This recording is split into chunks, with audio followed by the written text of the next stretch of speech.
வணக்கம். இது ஐபிசி தமிழின் இன்றைய அதிர்வு. இன்றைய நாளில் மிக முக்கியமான ஒரு விடயம் தொடர்பாக பேசப் போகிறோம். குறிப்பாக சொல்லிக்கொள்ள வேண்டுமாக இருந்தால் நேற்றைய நாளிலே மிகப்பெரிய வாத பிரதிவாதங்கள் இடம்பெற்றிருக்கக்கூடிய ஸ்ரீலங்காவினுடைய நாடாளுமன்றத்திலே ஈஸ்டர் குண்டு தாக்குதல் தொடர்பாகவும் அதனோடு பிள்ளையானுக்கு இருக்கக்கூடிய தொடர்பு தொடர்பாகவும் பேசப்பட்டிருந்தது. மிக அண்மை காலமாக பிள்ளையான் அவரோடு தொடர்புபட்டவர்கள் தொடர்ச்சியாக கைது செய்யப்படுவதும் மேலதிகமான வாக்குமூலங்கள் பெறப்படுவதான கருத்தின் அடிப்படையில் தொடர்ச்சியான கைதுகள் இடம்பெற்றுக் கொண்டிருக்கிறது. கிழக்கினையே இந்த கைதுகள் உலுக்கி கொண்டிருக்கிறது. குறிப்பாக இந்த அரசினால் இந்த விவகாரங்களுக்காக பிரத்யேகமாக நியமிக்கப்பட்டிருக்கக்கூடிய ஒரு குற்றப்புலனாய்வு பிரிவினுடைய சிறப்பு பிரிவினுடைய கைதுகள் தொடர்ச்சியாக இடம்பெற்றுக் கொண்டிருக்கிறது. பிள்ளையான் கைது செய்யப்பட்டு 3 மாதங்களாக தடுத்து வைக்கப்பட்டிருக்கிறார். அவருடைய சகாவாக இருக்கக்கூடிய இனியபாரதி கைது செய்யப்பட்டிருக்கிறார். அதே போல சயா தவசீலன் கைது செய்யப்பட்டிருக்கிறார். அதன் பின்பதாக இனியபாரதியினுடைய முன்னாள் சாரதியாக செயல்பட்டிருக்கக்கூடிய செலியன் கைது செய்யப்பட்டிருக்கிறார். இப்படியெல்லாம் இருக்கக்கூடிய சமநேரத்திலே இந்த விவகாரம் ஒரு பேசுபொருளாகவும் சூடுபிடிக்கக்கூடிய விடயமாகவும் மாறிக்கொண்டிருந்த சூழலில் நேற்றைய நாளில் ஸ்ரீலங்காவினுடைய பொதுமக்கள் பாதுகாப்பு அமைச்சர் ஆனந்த விஜயபால ஒரு விடயத்தை கூறப்பட்டிருக்கிறார்.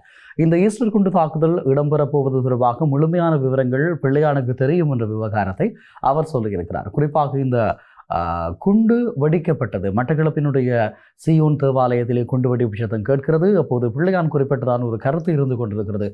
வெடித்திருக்கிறது குண்டு, இது இன்னமும் பல இடங்களில் வெடிக்கப் போகிறது என்று தனக்கு தெரியும் என்பது போல் அவர் கருத்து வெளியிட்டதான தகவலும் இருக்கிறது. விசாரணைகள் தொடர்ச்சியாக இடம்பெற்றுக் கொண்டிருக்கிறது. இந்த விசாரணைகளுடைய முடிவில் பிள்ளையானுக்கும் ஈஸ்டர் குண்டு தாக்குதலுக்கும் என்ன தொடர்பு இருக்கப் போகிறது என்பது தொடர்பாக அறியக்கூடியதாக இருக்கும் என்று நம்பப்படுகிறது. குறிப்பாக இந்த அரசு நீதிக்கான விசாரணையை நோக்கி நகர்கிறதாக இருந்தால் இது மிகப்பெரிய ஒரு அழுத்தத்தை இந்த அரசு சந்திக்க போகிறது என்ற விடயத்தையும் எதிர்க்கட்சிகள் கூறாமல் இல்லை. குறிப்பாக சொல்லிக்கொள்ள வேண்டுமாக இருந்தால் நாமல் ராஜபக்சவினுடைய எழுச்சி அதிகரித்துக் கொண்டிருக்கிறது. அவர் தொடர்ச்சியான இனவாத கருத்துக்களை வெளிப்படுத்திக் கொண்டிருக்கிறார். அதே சம நேரத்திலேயே மொட்டு கட்சி தன்னுடைய 2029ஆம் ஆண்டிற்கான ஜனாதிபதி வேட்பாளராக நாமல் ராஜபக்சவை அறிவித்திருக்கிறது. இலங்கையை பொறுத்தவரை ஒரு ஆட்சி மாற்றம் இடம்பெற வேண்டுமாக இருந்தால் அதற்கு மிக முக்கியமான ஒரு காரணியாக இந்த இனவாத பேச்சுகள் இருக்கும். அந்த அடிப்படையிலே தான் இந்த விவகாரம் பார்க்கப்படுகிறது. அதே நேரத்திலே இந்த ஈஸ்டர் குண்டு தாக்குதல் ஏன் மேற்கொள்ளப்பட்டது என்ற கேள்விக்கு பல்வேறு விதமான விடைகள் இருந்தாலும் குறிப்பாக அசாத் மௌலானா குறிப்பிட்டிருக்கக்கூடிய வாக்குமூலத்தின் அடிப்படையில் நாங்கள் பார்க்கிற போது பிள்ளையானுக்காகத்தான் இந்த ஈஸ்டர் குண்டு தாக்குதல் இடம்பெற்றதாக ஒரு விடயத்தை அவர் ஒரு கட்டத்திலே குறிப்பிடுகிறார். குறிப்பாக சொல்லிக்கொள்ள வேண்டுமாக இருந்தால் பிள்ளையான் சிக்கிவிட்டார். ஜோசப் ராஜசிங்கம் அவர்களுடைய கொலை வழக்கிலே மிகப்பெரிய ஆதாரங்களும் அதே போல சட்டமா அதிபர் தொடர்ச்சியாக இந்த விவகாரத்திலே ஒரு தீர்வை காணுவதற்காக அந்த காலப்பகுதியில் இருந்ததாகவும் ஆகவே இந்த ஆட்சியை மாற்ற வேண்டும், அதன் மூலமாக பிள்ளையானை காப்பாற்ற வேண்டும் என்ற நோக்கிலே பிள்ளையானுக்காகத்தான் இந்த ஈஸ்டர் குண்டு தாக்குதல் நிகழ்த்தப்பட்டதான ஒரு கருத்தை அசாத் மௌலானா கூறியிருக்கிறார் என்ற விடயத்தை இந்த நேரத்தில் ஞாபகப்படுத்திக் கொள்ளலாம். ஆக பிள்ளையானுக்காக ஒரு ஆட்சி மாற்றம் நிகழ்த்தப்பட்டது. அதன் பின்பதாக மிகப்பெரிய கொடூரங்களை ஏற்படுத்தி அந்த கொலை சம்பவங்கள் குண்டுவெடிப்பு சம்பவங்கள் நிகழ்த்தப்பட்டது. இந்த விவகாரத்தோடு நாங்கள் இப்போது பார்க்கிற போது தொடர்ச்சியான வாக்குமூலங்கள் பெறப்படுகிறது.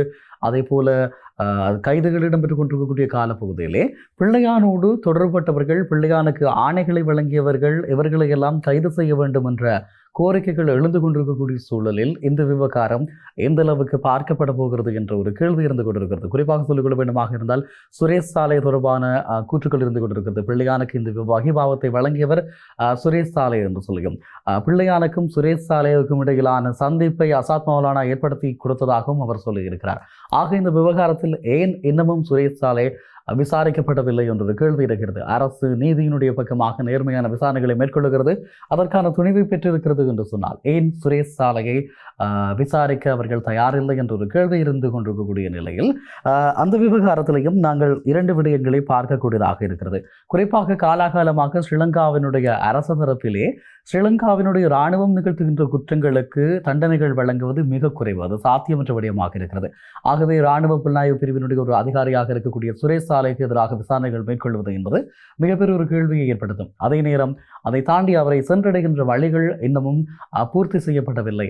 நேரடியாக சுரேஷ் சாலையிடம் சென்றால் அது அரசுக்கு எதிரான மிகப்பெரிய ஒரு பிரச்சாரமாக மாறும். யுத்தத்தை வென்றவர்கள், பயங்கரவாதத்திடமிருந்து நாட்டை மீட்டவர்களுக்கு எதிராக இந்த அரசு செயற்படுகிறது என்ற ஒரு விவகாரம் சிங்கள மக்களிடையே இந்த ஆட்சிக்கு மிகப்பெரிய பின்னடைவை ஏற்படுத்தும் என்று கருதப்படுகிறது. ஆகவேதான் அரசு தரப்பு இந்த விவகாரத்தில் நிதானித்து செயற்படுவதாக சொல்லப்படுகிறது. ஆனால் நாங்கள் ஒவ்வொருவரும் அவ்வாறாக அரசனுடைய நிதானங்களை ஏற்றுக்கொள்ள முடியாது. இந்த விவகாரத்தில் நீதி வேண்டியதாக இருக்கிறது. குறிப்பாக அண்மைய நாட்களிலே கர்தினால் மெல்கம் ரஞ்சித் ஆண்டகையினுடைய குருத்துவ ஆண்டு பூர்த்தி விழாவிலே கலந்து கொண்டு ஜனாதிபதி அனுருகுமார் திசாநாயக்க ஒரு விடயத்தை குறிப்பிட்டிருக்கிறார். பலரும் இதனை கவனித்தார்களா என்பது தெரியவில்லை. இந்த விவகாரத்திலே நீதியை பெற்றுக்கொள்வதற்கு அரசாங்கங்களை விசாரிக்க வேண்டிய தேவை இருக்கிறது என்று குறிப்பிட்டிருக்கிறார். இந்த விவகாரத்தினுடைய பின்னணி என்ன, இந்த வார்த்தைகளினுடைய அர்த்தங்கள் என்ன என்றெல்லாம் நாங்கள் பார்க்கிற போது முன்னைய அரசாங்கங்களை விசாரிக்க வேண்டிய தேவை இருக்கிறது என்று சொல்லியிருக்கிறார். அப்படியாக இருந்தால் முன்னைய அரசாங்கங்களாக இருக்கக்கூடிய மைத்ரிபால சிறிசேன ரணில் ஆட்சி இருக்கிறது, அந்த காலப்பகுதியை விசாரிக்கலாம். அதன் பின்பதாக வந்திருக்கக்கூடிய கோட்டாபாய ராஜபக்சவினுடைய ஆட்சி காலப்பகுதி, கோட்டாபாய சம்பந்தமான அதிகாரிகளை விசாரிக்க வேண்டிய நிலைமை ஏற்படலாம். ஏனென்று சொன்னால் கோட்டாபாய ராஜபக்ச ஆட்சிக்கு வருவதற்காகத்தான் இந்த குண்டுவெடிப்புகள் நிகழ்த்தப்பட்டதாக சொல்லப்பட்டது. பிள்ளையானை காப்பாற்ற வேண்டும், அதற்கு சாதகமான ஒரு ஆட்சி ஏற்படுத்தப்பட வேண்டும், அதற்காக ஸ்ரீலங்கா பொதுஜன பெரமுனவினுடைய ஒரு ஆட்சிக்காக இந்த நகர்வுகள் மேற்கொள்ளப்பட்டதான உண்மைகள் தான் இருந்து கொண்டிருக்கிறது. ஆகவே இது விவகாரம் மிகப்பெரிய ஒரு தேடலையும் பேசுபொருளையும் ஏற்படுத்தி இருக்கிறது. அதே நேரத்தில் இந்த அசாத் மௌலானா என்பவர் இந்த விவகாரத்திலே மிகப்பெரிய ஒரு சாட்சியமாக இருந்திருக்கிறார். கடந்த 2006ஆம் ஆண்டு தொடக்கம் பிள்ளையானினுடைய சகலவிதமான தொழிற்பாடுகளுக்கும் உடனிருந்திருக்கக்கூடியவர், அதே போல வெளிப்படுத்தல்களுக்குரியவர், அனைத்து விதமான சந்திப்புகளுக்கும் பிள்ளையானுடைய சார்பிலே சென்றவராக தன்னை அடையாளப்படுத்தி இருக்கிறார். அவர்களுக்கு இருக்கக்கூடிய மொழி பிரச்சனையை பூர்த்தி செய்த ஒருவர் தான் என்று சொல்லி அவர் தன்னுடைய வாக்குமூலத்தில் வழங்கியிருக்கிறார். இப்போது நேற்றைய நாளில் ஸ்ரீலங்காவினுடைய பொதுமக்கள் பாதுகாப்பு அமைச்சர் ஆனந்த விஜயபால அசாத் மௌலானாவை இலங்கைக்கு அழைத்து வருவதற்கான முயற்சிகள் மேற்கொள்ளப்படுவதான ஒரு வாக்குறுதியை வழங்கியிருக்கிறார். ஆனால் இந்த விவகாரம் எவ்வளவுக்கு சாத்தியம் என்ற ஒரு கேள்வி இருந்து கொண்டிருக்கிறது. குறிப்பாக அசாத் மௌலானா சுவிட்சர்லாந்திலே அகதி தஞ்சம் கோரி இருக்கக்கூடிய ஒருவர். குறிப்பாக ஒருவர் ஸ்ரீலங்காவினுடைய தூதரகத்திற்கு சென்றாலே அவருடைய அகதி தஞ்சம் தொடர்பான கோரிக்கை சுவிட்சர்லாந்து போன்ற நாடுகளிலே செயலிழந்துவிடும் என்று சொல்லுவார்கள். ஆக இப்படி இருக்கக்கூடிய நிலையிலே அசாத் மௌலானா இலங்கைக்கு வருவதற்கு சம்மதிப்பாரா? அதாவது இலங்கைக்கு அவர் வருகை தந்தால் அவருடைய எதிர்காலம், அவர் கோரியிருக்கக்கூடிய அசைலம் என்று சொல்லக்கூடிய குடியுரிமை தொடர்பான அகதி தஞ்ச கோரிக்கை என்பது நீர்த்து போக செய்யப்படும். ஆகவே தன்னுடைய எதிர்கால வாழ்வுக்கு அச்சுறுத்தல் ஏற்படுத்தக்கூடிய ஒரு விடயத்தை அவர் அந்த முனைவுகளை மேற்கொள்வாரா என்ற ஒரு கேள்வி இருக்கிறது. இதற்கான சாத்தியங்கள் மிக மிக குறைவு. இதை தாண்டி இப்படியான ஒரு நகர்வு ஏற்படுத்தப்பட வேண்டுமாக இருந்தால் சர்வதேச காவல்துறையினூடாக ஒரு முனைவுகள், சிறப்பு நடவடிக்கைகள் மேற்கொள்ளப்பட வேண்டும். அவருடைய அகதி தஞ்சத்திற்கான உத்தரவாதம் வழங்கப்பட வேண்டும்.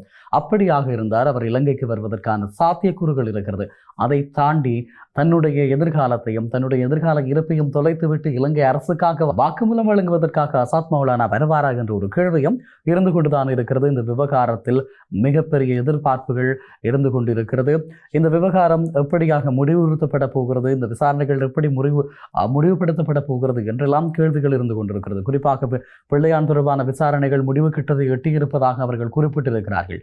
இது எந்த அளவுக்கு சாத்தியம் என்ற ஒரு கேள்வி இருக்கிறது. குறிப்பாக ஆரம்ப காலத்திலே பேராசிரியர் ரவீந்திரநாத்தினுடைய கடத்தல் கொலை வழக்கு தொடர்பாக பிள்ளையான் கைது செய்யப்பட்டார். பின்பு ஈஸ்டர் குண்டு தாக்குதல் தொடர்பான வழக்கிலேயே அவர் இணைக்கப்பட்டார். இப்போது மீளவும் 2 வழக்குகள் அவர் மீது அரசு தரப்பிலே சொல்லப்படுகிறது. சட்டவிரோதமான ஆயுதங்களை வைத்திருந்ததாக சொல்லப்படுகிறது. இந்த விவகாரம் எல்லாம் மிகப்பெரிய கேள்விகளை ஏற்படுத்தியிருக்கிறது. அதே நேரத்திலே இந்த அரசு சார்பாக ஒரு கைது நடவடிக்கை இடம்பெறுவதாக சொல்லப்படுகிறது.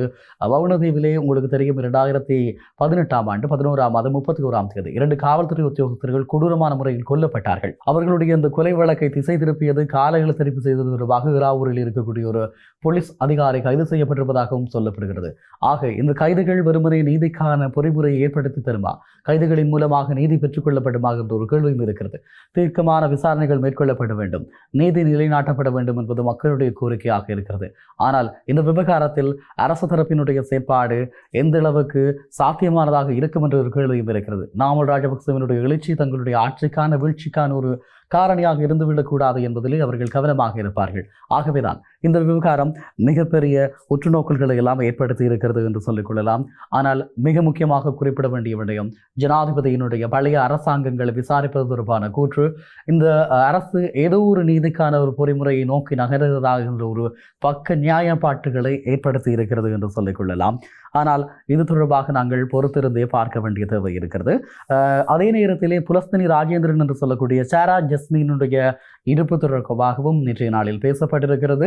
சாரா ஜஸ்மின் உயிரோடு இருக்கிறாரா, கொலை செய்யப்பட்டு விட்டாரா என்ற கேள்விகள் இருந்து கொண்டிருக்கிறது. அவர் இந்தியாவுக்கு தப்பிச் சென்று விட்டதான கருத்துக்களும் இருந்து கொண்டிருக்கிறது. சஹ்ரான் காசிமினுடைய மனைவி ஹதியாவினுடைய வாக்குமூலத்தின் பிரகாரம் அந்த குண்டுவெடிப்பு, சாய்ந்த மரத்திலே குண்டுவெடிப்பு இடம்பெற்றது உங்களுக்கு தெரியும் என்று நம்புகிறேன். அதாவது சாய்ந்த மரத்திலே இடம்பெற்றிருக்கக்கூடிய குண்டுவெடிப்பு முகமது நியாஸினுடைய அந்த தற்கொலை சம்பவம், இந்த விவகாரங்களிலே புலஸ்தினி ராஜேந்திரன் என்று சொல்லக்கூடிய சாரா ஜஸ்மினுடைய உடலும் கருகி கிடைத்ததாக சொல்லுகிறார்கள். ஆனால் இதிலே நான் நிலவை குறிப்பிட்டது போல ஹதியாவினுடைய வாக்குமூலத்தின் பிரகாரம் இந்த குண்டுவெடிப்பின் பின்பதாக ஒருவருடைய சப்பாத்து கால்களுடைய சத்தம் கேட்டதாகவும், தமிழிலே பேசுவது போல கேட்டதாகவும், அது நிச்சயமாக இந்த புலஸ்தினி ராஜேந்திரனாகத்தான் இருக்க வேண்டும் என்று சொல்லி அவர் குறிப்பிட்டிருக்கிறார். ஆனால் இந்த விவகாரத்தில் தெளிவுகள் இல்லை. அதே போல இவருடைய அடையாள அட்டை, புலஸ்தினி ராஜேந்திரனுடைய அடையாள அட்டை நீதிமன்றத்திலே சமர்ப்பிக்கப்பட்டிருக்கிறது. அந்த இடம் முழுவதுமாக கருகி போயிருந்தது, உடலங்கள் கருகி போயிருந்தது, மிகப்பெரிய அழிவுகள் அந்த இடத்திலே இடம்பெற்றிருந்தது. அப்படியாக இருந்தால் இந்த அடையாள அட்டை எப்படி மிஞ்சியது என்ற ஒரு கேள்வியும் இருந்து கொண்டிருக்கிறது. ஆக இந்த விவகாரத்தில் தொடர்ச்சியாக பாதுகாப்பு தரப்புகளும் திட்டமிட்டு ஒத்துழைத்திருக்கிறார்கள் என்ற ஒரு விடயம் இருந்து கொண்டிருக்கிறது. இந்த விவகாரத்திலே ஏராளமான காவல்துறை உத்தியோகத்தர்கள், இராணுவ புலனாய்வாளர்கள் கைது செய்யப்பட வேண்டும். அதை தாண்டி பிள்ளையானுடைய தரப்பில் இருக்கக்கூடியவர்கள் கைது செய்யப்பட வேண்டும். இந்த விவகாரங்கள் எல்லாம் மிகப்பெரிய உற்றுநோக்களை ஏற்படுத்தி இருக்கிறது. ஆனால் நாங்கள் எதிர்வருகின்ற நாட்களில் இந்த அரசினுடைய நடவடிக்கைகள், இவர்கள் முன்னிறுத்துகின்ற காரணங்களின் அடிப்படையிலே தான் இந்த விவகாரங்கள் தொடர்பாக தீர்க்கமான முடிவுகளை நோக்கி நகர முடியும் என்பதை குறிப்பிட்டு சொல்லிக் கொள்ளலாம். அதே நேரத்தில் இந்த புலஸ்தினி ராஜேந்திரனுடைய கொலை சம்பந்தமாக அவர் உயிரோடு இல்லை என்பதற்கான ஆதாரங்களே பல சந்தர்ப்பங்களில் இருக்கிறது. நேற்றைய நாளில் குறிப்பிட்டிருக்கக்கூடிய ஆனந்த விஜயபால 2 தடவைகள் DNA, அதாவது மரபணு பரிசோதனைகள் மேற்கொள்ளப்பட்டதாகவும், 2 தடவையும் அவர் இல்லை என்று சொல்லப்பட்டது, 3வது தடவை தான் அதை ஏற்றுக்கொள்ளப்பட்டது என்று சொன்னால் இதிலும் ஒரு சந்தேகம் இருப்பதாக அவர் குறிப்பிட்டிருக்கிறார். ஆக இந்த விவகாரம் மிகப்பெரிய மர்மங்களோடு நகர்ந்து கொண்டிருக்கிறது.